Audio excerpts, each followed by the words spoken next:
Hello buddies, welcome to our channel. ఈ రోజు మరొక ఇంట్రెస్టింగ్ టాపిక్ తో మేము ముందుకు వచ్చాను. ఇప్పుడు అంటే చాలా వరకు హీరోయిన్ల క్యారెక్టర్లు గ్లామర్ కు పాటలకే పరిమితం అయిపోతున్నాయి. కానీ ఒకప్పుడు సినిమాలో హీరో క్యారెక్టర్ కు ఎంత స్కోప్ ఉండేదో అందరికీ తెలిసిందే. హీరోయిన్లకు కూడా దాదాపుగా అంతే ఉండేది. అంతేకాకుండా ఒకప్పుడు హీరోయిన్ల కొరత చాలా ఉండేది. ఇప్పుడు అంటే ప్రతి సినిమాకి కొత్త కొత్త హీరోయిన్లను తీసుకొస్తున్నారు. కానీ ఏ సినిమాలో ఏ హీరోయిన్ నటిస్తుందో గూగుల్ చేయకుండా ఇప్పుడు చెప్పలేకపోతున్నాం. అయితే నిజానికి ఒక 10-15 ఏళ్ల ముందు వరకు కూడా టాలీవుడ్ హీరోయిన్లు అంటే గుర్తొచ్చేది ఇలియానా, నయనతార, త్రిష, కాజల్ అగర్వాల్, శ్రియా, అనుష్క.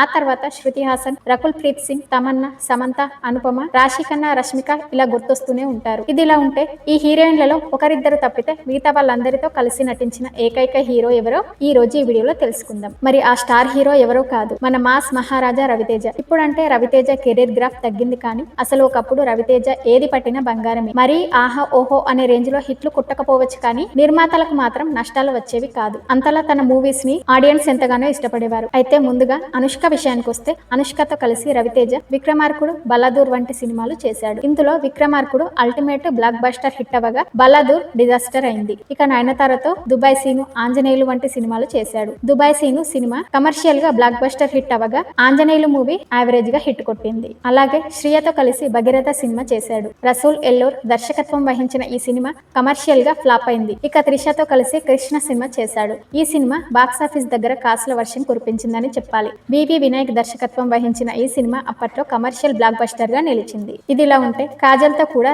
రవితేజ 2 సినిమాలు చేశాడు. సారోచ్చారుతో పాటు వీర సినిమాలో నటించింది ఈ ముద్దుగుమ్మ. అయితే ఈ 2 సినిమాలు కమర్షియల్ గా ఫ్లాప్ అయ్యాయి. ఇక వీర మూవీ విషయానికి వస్తే కొద్దిగా పర్వాలేదనిపించిన సారోచ్చారు మాత్రం అట్టర్ ఫ్లాప్ సినిమాగా నిలిచిపోయింది. ఇక శృతి హాసన్ విషయానికి వస్తే 2 మూవీస్ చేశాడు. ఒకటి బలుపు కాగా మరొకటి క్రాక్ సినిమా. అయితే ఇక్కడ ట్విస్ట్ ఏంటంటే ఈ 2 సినిమాలకు దర్శకుడు గోపిచంద్ మలినేనినే కాగా ఈ 2 సినిమాలు కూడా బాక్సాఫీస్ దగ్గర సూపర్ హిట్ అందుకున్నాయి. ఇకపోతే రాశిఖన్నాతో కలిసి టచ్ చేసి చూడు, బెంగాల్ టైగర్ సినిమాలు కూడా చేశాడు. ఇందులో బెంగాల్ టైగర్ సూపర్ హిట్ కొట్టిన టచ్ చేసి చూడు అట్టర్ ఫ్లాప్ అయింది. ఇక తమన్నాతో కలిసి బెంగాల్ టైగర్ సినిమా చేశాడు. అనుపమతో ఈగల్ సినిమా చేశాడు. కార్తిక్ ఘట్టమనేని దర్శకత్వం వహించిన ఈ సినిమా యావరేజ్ గా హిట్ కొట్టింది. ఇక రకుల్ ప్రీత్ సింగ్ విషయానికి వస్తే హిట్ 2 సినిమా చేశాడు. సురేందర్ రెడ్డి దర్శకత్వం వహించిన ఈ సినిమా యావరేజ్ గా హిట్ కొట్టింది. సినిమా బాగానే ఉంటుంది, కానీ కమర్షియల్ గా మాత్రం ఆడలేదు. ఇలా టాలీవుడ్ లోని స్టార్ హీరోయిన్లందరితో కలిసి దాదాపుగా సినిమాలు చేశాడు మన మాస్ మహారాజా రవితేజ. రవితేజ మూవీస్ లో మీకు ఏదంటే ఎక్కువగా ఇష్టమో కింద కమెంట్ చేయండి. సో ఇదన్నమాట. ఇలాంటి మరిన్ని ఇంట్రెస్టింగ్ వీడియోస్ అండ్ ఇన్ఫర్మేషన్ కోసం మన సినీ జనరల్ టాక్ ఛానల్ ని సబ్స్క్రైబ్ చేసుకోండి. అలాగే లైక్ చేయండి, షేర్ చేయండి. Thank you for watching.